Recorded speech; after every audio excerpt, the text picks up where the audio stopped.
Hi, this is Vizi Pro 3 channel. In today's video, I will show you how to remove password from protected Excel document.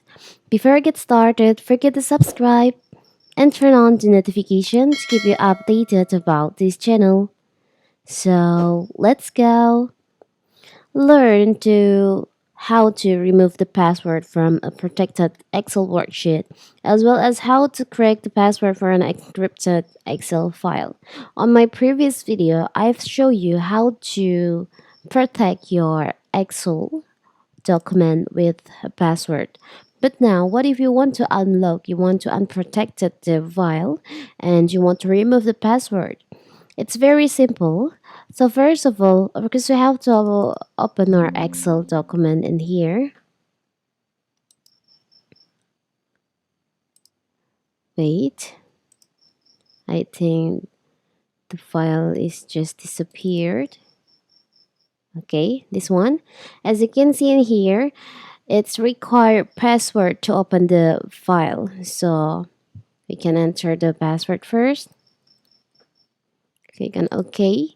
Now you want to unprotect the file, so whenever you want to open the file, you don't need to enter the password again.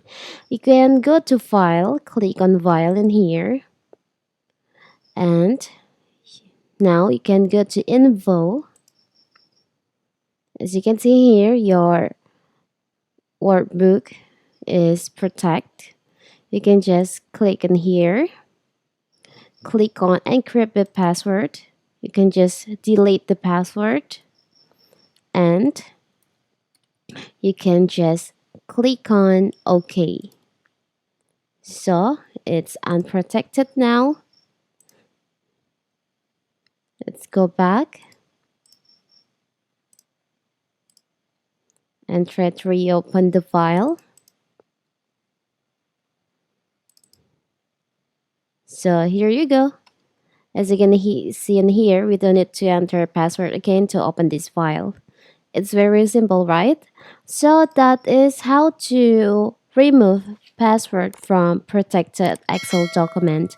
Don't forget to like and subscribe and turn on the notification to keep you updated about this channel.